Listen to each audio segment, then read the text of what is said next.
Folks at home, Cullen Haskins coming at you guys, unfranchised owners, special tip of the day. Matter of fact, number of tips. You're going to want to get your pen ready because the amazing Shannon Goodberry is about to drop some nuggets on you. We're just getting done with some morning work here in Buffalo, New York.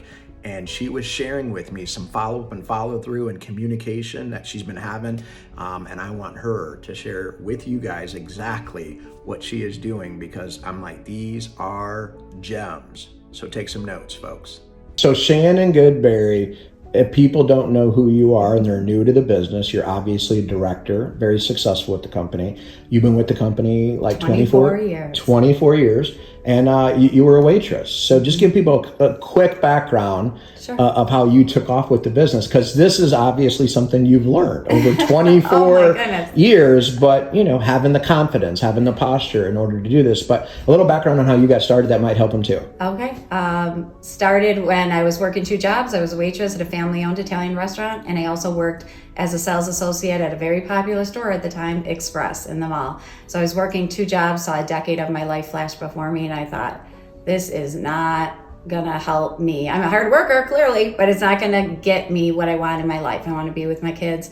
And so I just thought, let me see if I could do something with this. And I would cry in front of 2 people. I was very nervous. I mean, when you came to the restaurant, I knew you were hungry. When you came to the clothing store, I knew you wanted to buy clothes. That was my wheelhouse, and that's about it. Don't ask me to go sell something to someone else. But I just plugged in. Literally any time that I had free time, I was investing in education. How can I go fill myself up and then come back with a little bit more skill set and use that phrase? I just collected phrases from every single conference that I went to, every seminar, and all of a sudden, just as JR would share with us, right? It would come out of my mouth and I didn't even realize who was speaking at one point.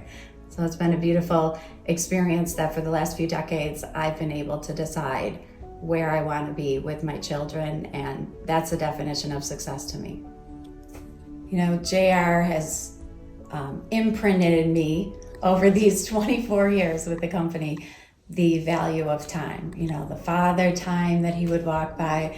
And I have a nice strong presence of it right here. So I'll share with you the journey, because I told you a little bit about this one sharp woman, right? And I wanted to get her to the event. So I met her in a neighborhood event. It was a fun bicycle tour. And this woman she owned the room. And I was like, I need to know this woman. So all of a sudden, the day after, I said we should chat. It was, just a fun event, so we didn't really talk anymore. She actually friend requested me. I let it sit there for a day. I was busy. And I thought, wow, she's friend requesting me. I'm going to confirm. And so I decided to reach to her. And I sent her this message. Hope your retreat was amazing. She was doing an event. I noticed it on Facebook. And I said, I thought about registering. Soccer mom commitment and Skinny Atlas and work gathering at my home this week. Prep time kept me from making it happen. And then I put a fun emoji, right? She hearts it. She says, I know the craziness of life. Next time, let's see what we can do to make it happen for you to come. It was amazing, just wrapping up today. And when I looked at it on Facebook, it was just very basic, perfectly done, very professional, right along our waterfront here, but small, So I didn't know what the retreat was about or anything. I just, So then she sends me a message the day after you were at my home. And she says, hey, Shannon, I just saw your post about your event yesterday, which had no information, right, about. And she said, I want to learn more about what, and in capital letters, you do. Are you open to either a Zoom chat or meetup? So it was just nice to, care about what she was doing and not necessarily go anywhere else. I just let it sit. And now she was coming to me, right? I said, I'd love to. I'll use her name as Sue. That's not her name, but I'd love to, Sue. I was attempting to reply on my hair appointment, and then I go into Zoom chat or meet up with you is a yes, please, anytime. You really fascinate me with your look, your voice, and your presence. That may sound so odd as I don't know you well yet. I would love to see if there's any strategic professional alliance we may be able to complement each other in. You are clearly a rock star, and I have several ideas already. What works best for you to chat about both of our passions? Reminding in that last sentence, like, I care about what you have to share too. She replies, I am drawn to you as well. That's why I reached out. I'd love to meet in person. What's next week look like for you? My reply, because I let a whole day go, I actually replied in Messenger at 1:53 a.m. after we got in from one of the Blitz tours that you've been doing here. And I said, I'm so sorry, Sue. I've been in Rochester, Oswego, and Syracuse within the last 48 hours with a colleague I work closely with that is in town until Monday morning. He's a very big deal to my professional world and at the same time a kind friend. I promise to look at my schedule tomorrow to offer next week's schedule on my end for you to glance at to see what works for you. So at 7:19 a.m., a few hours later, I send her a message. So it would not make any sense normally to ask if someone I barely know had any ability to clear her schedule to enjoy a day of training that has some leadership, sales, life mastery skills, laughter, and new friendship all rolled into this Saturday, tomorrow from 9 to 4 at the location.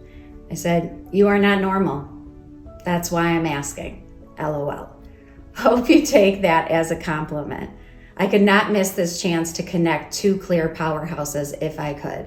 The friend I have in town has traveled here to help me with the business growth I'm in the middle of. I've been saying that all day long, over and over again. It's working very well for me to help bridge, one thought to another with people.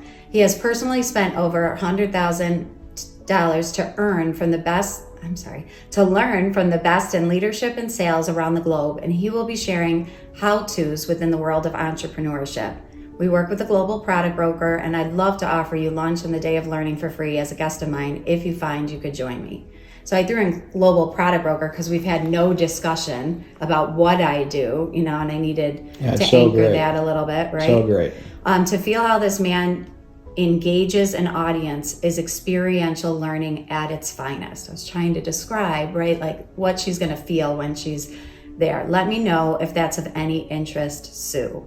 So we're almost done here. The last bubble of mine was, if that does not work for you, then Monday evening, 7 to 9 p.m., I'll be attending a health talk from an international health educator at a small coffee shop in Williamsville. I could meet before or after, or you could sit in on it with me, right? I left it, as an opening for her. She is in town and cannot help herself when a request is asked of her to impact lives with wellness when asked. It has been a few years since she's been in Buffalo, and I cannot wait to enjoy her. Showing the urgency, showing that it has been a while. Like there's beautiful. This is why you would need to clear your schedule. Yes. Another option for you and I to learn a little more about how we could possibly create value to each other would be Tuesday for a cup of coffee during any time that my son's off at school. Okay, that's a few possibilities in my schedule. Does any of that work? So her reply, you'd like me to share that? Okay. Hey Shannon, holy travel in the past 48 hours. Thank you so much for the invite for tomorrow. It sounds absolutely amazing and something I would have loved to participate in. I'm holding a half-day virtual retreat for my international clients tomorrow until 1 p.m. It's been on the books for months and we are all looking forward to it. Monday evening, I'm holding another group for my other coaching clients. My Tuesday is also completely booked from 9 to 5. What about Wednesday next week? I am thoroughly intrigued to learn more about what you do, and I truly appreciate the invite for tomorrow. Thank you so much for the offer. So my response to that was, what a phenomenal few days for you ahead. If you have time on Wednesday during the day, then I do have complete flexibility between 9 and 2. If you're looking at the evening, I'll have to get back to you. I have to review the soccer driving commitment for my son with my husband's schedule. And her last message to me just a little bit ago was, I'm excited to hear about your amazing past week when we meet. I'm completely flexible during the day Wednesday. Would you rather mid-morning coffee or lunch? So, but the one thing that we just spoke about a moment ago was, I could have been so proud of myself to reach out to do the Saturday. Because, you and I were talking, you're like, you got to show her the plan on Friday so maybe she can come on Saturday, right? That's right. And that nudge, helped me to create additional urgency to say, don't let this opportunity pass, where I would have wished that she was sitting there and worse, just wondered, if she's not doing anything, why didn't I ask? So once I asked, I could have just sat and been so proud of myself. But I pushed even that one next step. And that's why having events on the calendar makes so much sense. I had something to book her into. I looked at Monday and said, let me describe why you would want to clear your schedule for this Monday. And either way, I always look at it as I'm just watering a seed anyway. I've just raised my posture for when we do have that cup of coffee. So that's amazing. I love it.